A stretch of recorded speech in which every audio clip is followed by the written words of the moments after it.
Tonight on First at 9, this Wednesday, the 22nd of May 2024.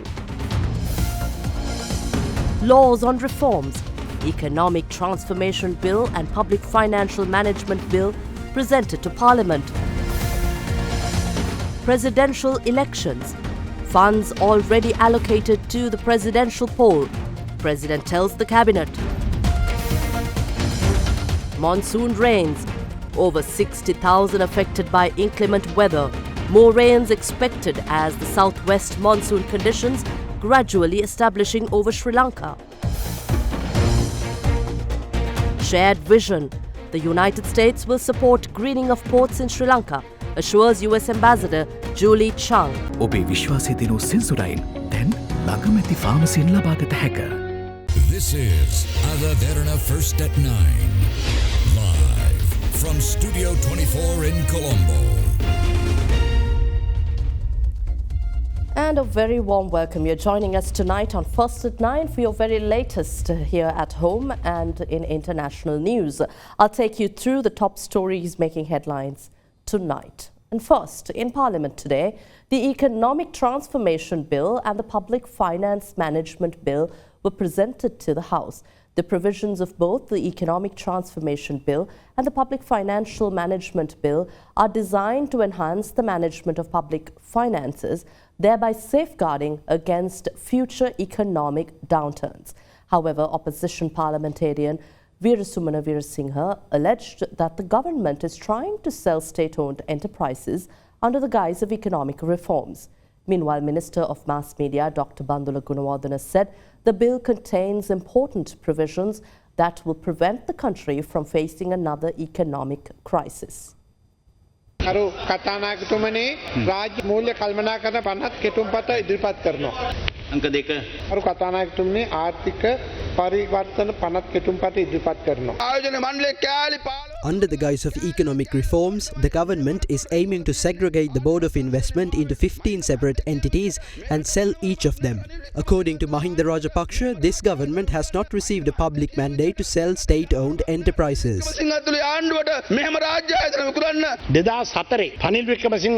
Following the defeat of the Wickremesinghe government in 2004, we came into power. However, we could not formulate the Fiscal Management Responsibility Act well. That is why the country went bankrupt. To avoid such an instance in the future, the new bill that was presented to Parliament includes 3 conditions pertaining to the debt restructuring. No matter which government is in power, the gross financing needs should not exceed 13% of the GDP. The era in which politicians can further lie to the people will end. A party's ability to govern the country will be well portrayed based on their decisions to either vote in favour of or against this bill. This government, led by Ranil Wickremesinghe, is supporting corruption. They made the country go bankrupt. Earlier, the VFS only charged $50 as an on-arrival visa from a tourist. However, the government increased this amount to $76, thereby adding $26 more from each tourist to the VFS. The Samaki Jana Balawegaya made a statement that the corporate tax will be amended under a government led by them. However, such a measure is detrimental to our country. We expect an income of 640 billion rupees from corporate tax this year. It is reduced by 21% as proposed by the Samaki Jana Balawegaya. We lose an income of 140 billion rupees. If a party with such policies secure the power of the government, no one can stop the recurrence of an era of queues in this country. On the other side, the National People's Power, which could not determine whether their policies are capitalist or socialist, has failed to provide an appropriate name to their economic model. What will happen to this country? ආර්ථික ප්‍රතිපත්ති පිළිබඳව සජබගේ මෙතන කතා පත්‍ර වැඩක් වෙන්නේ නැහැ. මම යෝජනා කරන ඔබතුමාලා කණ්ඩායමත් අපේ කණ්ඩායමක සංවාද කරන්නකො ප්‍රසිද්ධෙන්. හොඳයිනේ කරන්න ඒක. ජනතා විමුක්ති පෙරමුණ සංවාද එනවනේ. ඔය ඔබලත් එන්න සංවාද කරන්න. විවාදේ සංවිධානය කරන්න සූදානම්. ඒක ඇතුළත් නැහැ. Crunchy goodness for hunger on the go. ජීවිතේ හැම තැනකදීම ස්මාර්ට් වෙන්න. පොලිය විතරක් ගෙවාගෙන යන්න. CDB Smart Draft. President Ranil Wickremesinghe informed Cabinet that relevant funds to hold a presidential election have been allocated. Earlier, the Election Commission stated that the presidential election should be held between the period from September 17th and October 16th. The Commission stated that it will call for nominations for the presidential polls within the specified time frame as per provisions of the Constitution and the Presidential Elections Act No. 15 of 1981. The weekly cabinet meeting was held at the Presidential Secretariat today under the patronage of President Ranil Wickremesinghe. During the meeting, discussions covered a number of issues including the upcoming elections. President Wickremesinghe informed the cabinet today that funds have already been allocated for the presidential election, which will be held first among other due elections. Although the Samagi Jana Balawega and the National People's Power have announced Sajith Premadasa and Anurukumara Disanayake respectively as their candidates for the presidential polls, Sri Lanka Podu Jana Peramuna and the party of the president, the United National Party, are yet to announce their candidates. However, it is reported that President Wickremesinghe, who is yet to announce whether he is contesting for the elections, has appointed a political cabinet taking the upcoming presidential election into account. According to government sources, the political cabinet had met several times to discuss matters pertaining to the organisation and preparation for the upcoming election. If he contests the presidential election this year, it will be Ranil Wickremesinghe's first presidential election after assuming office as the head of state and the second in his political career. Wickremesinghe, who contested the presidential election for the first time in 2005 at the height of the war, suffered a narrow defeat to then President Mahinda Rajapaksa, who contested for the United People's Freedom Alliance.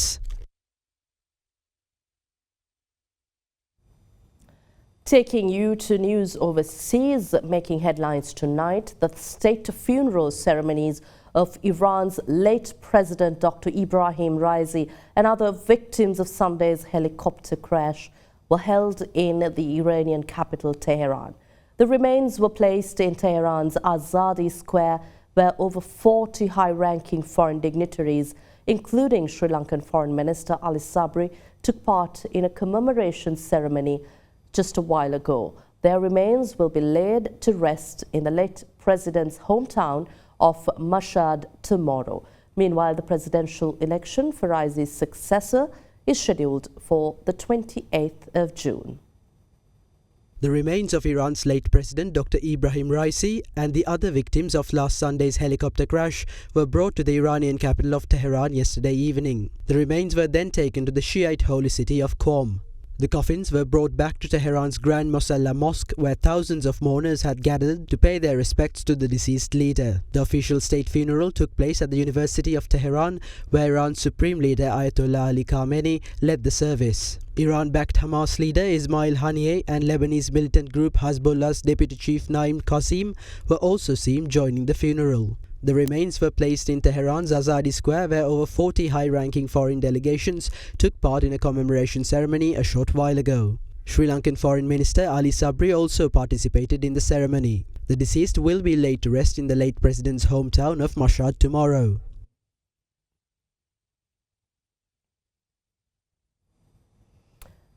The Colombo businessman who was arrested and remained on charges of assaulting the Iranian ambassador Dr. Alreza Delkoshi has been released on bail. The businessman was ordered released on bail after being produced before the Colombo Fort Magistrate Kosala Senadira today. The 33-year-old man was arrested and remanded for allegedly assaulting the Iranian ambassador in Colombo during an incident at a shopping complex in Colombo on the 2nd of May and on the 18th. The incident reportedly occurred at a parking lot, during which the ambassador and the individual in question engaged in an altercation. The businessman had assaulted the diplomat and fled in his vehicle, sustaining injuries to the diplomat. Subsequently, officers of the Slave Island Police who reached the scene promptly arrested the suspect. During preliminary investigations, the 33-year-old businessman was identified as a resident of Ward Place, Colombo 7.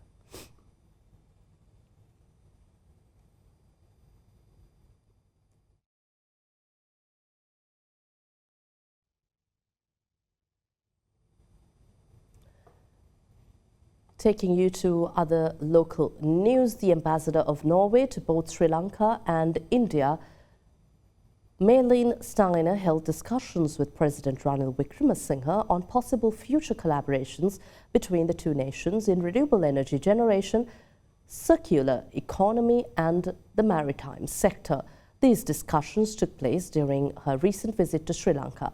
Discussions between the ambassador and the Foreign Minister Ali Sabri meanwhile focused on the positive trends of investment and increasing tourist inflows from Norway to Sri Lanka. The ambassador also held talks with key opposition figures, including opposition leader Sajith Premadasa, National People's Power leader Anurakumara Dissanayake, and parliamentarian M.A. Sumantiran.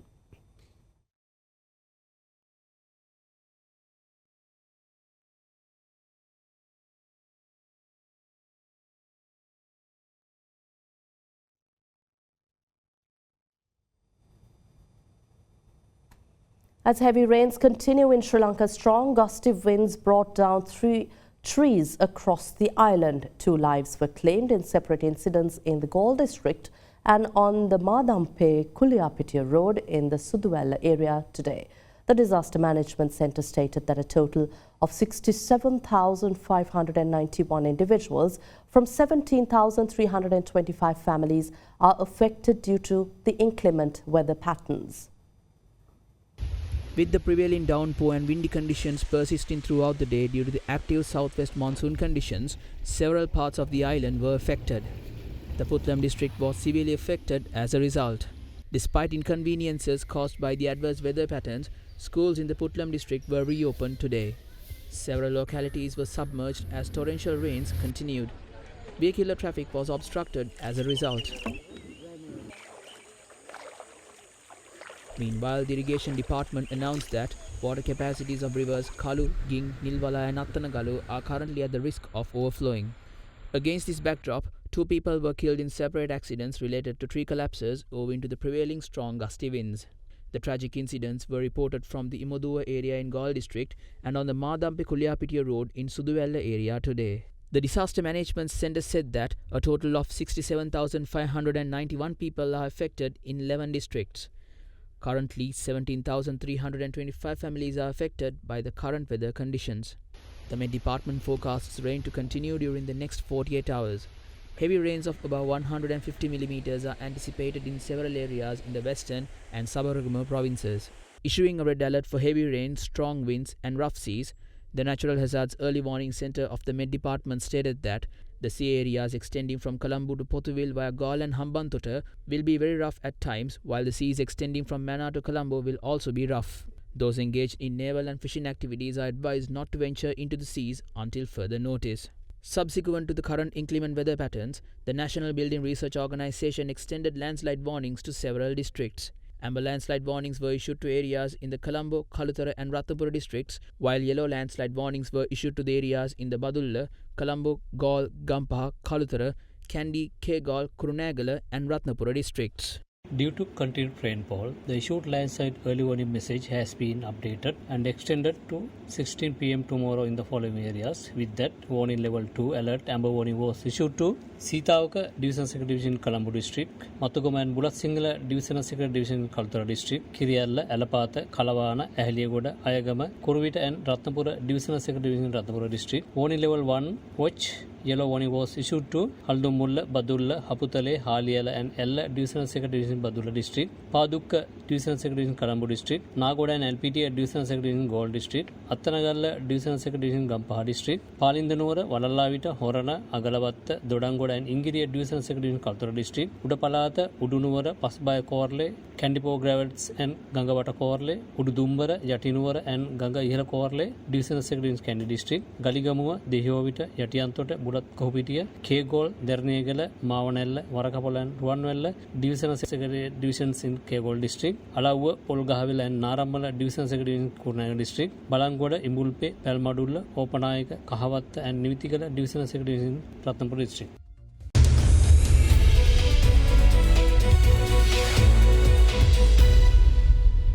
Welcome back to the news. U.S. Ambassador to Sri Lanka Julie Chung says the U.S. government recognizes the importance of the ports and shipping industries in Sri Lanka to economic development and hopes to pursue new avenues of collaboration in support of the ports, shipping and logistics sectors while embracing sustainability in the future. She said this while joining the inauguration of the satellite event of the Indo-Pacific Business Forum in Colombo yesterday, which is being held in parallel to the Indo-Pacific Business Forum taking place in Manila, Philippines. She further said that the ports in Sri Lanka and the Indo-Pacific region can take US ports as examples to operate ports in a more effective way and minimize the ecological impacts. The Indo-Pacific Business Forum was held in Colombo yesterday with the patronage of US Ambassador Julie Chung, Sri Lanka Ports Authority Chairman Keith D. Bernard, Maldives Ports Limited CEO Muhammad Wajih Ibrahim, and diplomats from Japan, Australia and India. The satellite event, expanding on the main forum in Manila, Philippines, co-hosted by the US Trade and Development Agency and the Government of the Republic of the Philippines in partnership with the US Department of State, aiming to connect CEOs, project developers, government officials and sources of financing for priority infrastructure in emerging Indo-Pacific economies. Delivering the opening remarks of the event, US Ambassador Julie Chung said the US government recognizes the importance of ports and shipping industries to the economic development of Sri Lanka and the countries in the region. She added that the ports of Sri Lanka and the region that strengthens the global supply chain are vital for the United States as well. Reaffirming the US government's commitment to promoting sustainable development trends across the ports, shipping and logistic industries, Ambassador Chung said some of the greening initiatives, technological advancements and policy guidance to help Sri Lanka reduce the port's carbon footprint may seem challenging yet possible to achieve. The ambassador said the Port of Long Beach, the Port of Virginia and other US ports can serve as examples of how to combine the development and expansion of port operations to meet the demands of the global economy with a systematic reduction of their ecological impacts. Taking you to the Colombo Stock Exchange, the Bourse closed in green today with market turnover crossing 1.4 billion rupees. The benchmark ASPI settled at 12,348.84 after gaining 1.08%, while the S&P SL20 gained 1.61% to close trading at 3,666.89. Meanwhile, the average daily turnover during the week was recorded at 1.28 billion rupees. High net worth and institutional investor participation was noted in Hatton National Bank, John Keells Holdings and Ambion Capital, while mixed interest was observed in Nations Trust Bank, Haley's and LOLC Finance. Foreign participation in market activity remained at subdued levels, with foreigners closing as net sellers. The banking sector was the top contributor to market turnover, whilst the sector index gained 1.69%.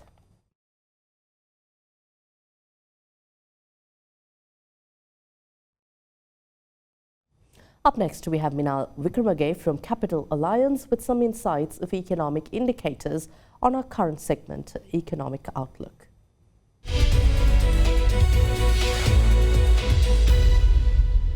Looking at Sri Lanka's plantations in the first quarter of 2024, tea production decreased due to unfavorable weather conditions, particularly in March. Meanwhile, coconut production improved in March 2024 but reported a marginal decrease for the quarter, reflecting the lagged effect of unfavorable weather conditions from early 2023 onwards. During the period from May 11th to May 17th of 2024, crude oil prices exhibited volatile behavior amid uncertainties surrounding potential US interest rate cuts. However, prices gained momentum as Iraq reiterated its commitment to voluntary output cuts and positive labor data emerged from the US. Overall, Brent and WTI prices increased by $1.3 per barrel and $1.57 per barrel respectively. The weekly average weighted prime lending rate, or the AWPLR, for the week ending May 17, 2024 decreased by 27 basis points to 9.65% compared to the previous week. In January 2024, government revenue and grants increased significantly to 283.19 billion compared to 175.06 billion in the corresponding period of 2023. Total expenditure and net lending for January 2024 rose to 450.06 billion compared to 289.76 billion recorded in January 2023. Consequently, the overall budget deficit in January 2024 increased to 166.87 billion.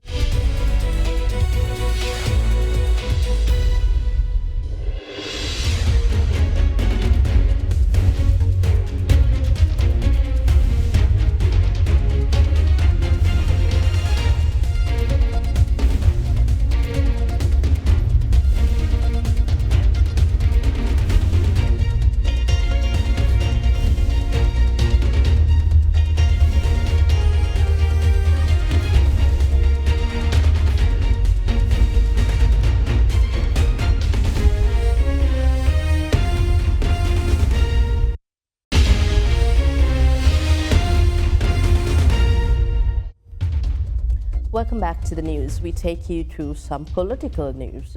With President Ranil Wickremesinghe announcing that the presidential elections will be held as planned, the General Secretary of the United National Party, Palitha Rangabandara, claimed that the president should be allowed to continue his tenure as president for the next 5 years. Meanwhile, other politicians too expressed views. Here's a look. We are ready for any election. As per the Constitution, the presidential election will be held first. The Election Commission has announced dates for the presidential election. There is nothing to worry about.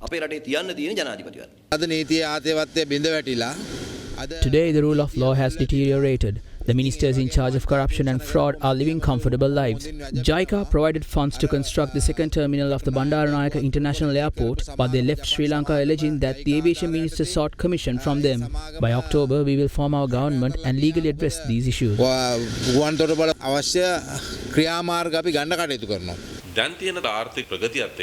best option at the moment is to allow the leader who stabilized the country to continue his mission. Therefore, I suggest that the opposition leader submit a proposal to Parliament to allow President Ranil Wickremesinghe to remain in the presidency for the next 5 years.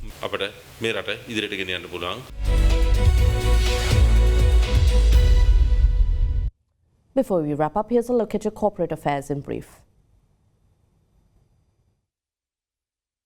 John Keel's Holdings claims that the first batch of quay and yard cranes needed to complete the first phase of the West Container Terminal is expected to arrive in August 2024. Following the arrival of the batch of equipment, the firm said the commissioning and automation is expected to be completed by the third quarter of the year, spanning from 2024 to 2025. The first phase of the West Container Terminal is slated to be operational by the fourth quarter of the year, spanning from 2024 to 2025, and the remainder of the terminal is expected to be completed in mid-2026. In the meantime, Bank of Ceylon announced its decision to divest 100% of its shareholding in BOC Travels Private Limited, which is a subsidiary of BOC, following the directives issued by the Central Bank.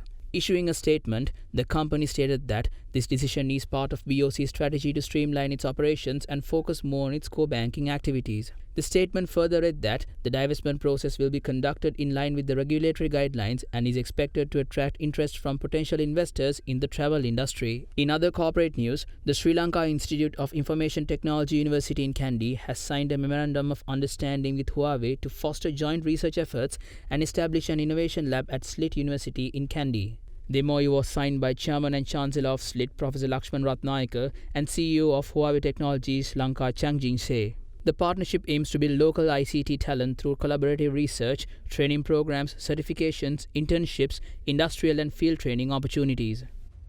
That's all from us here tonight. Good night.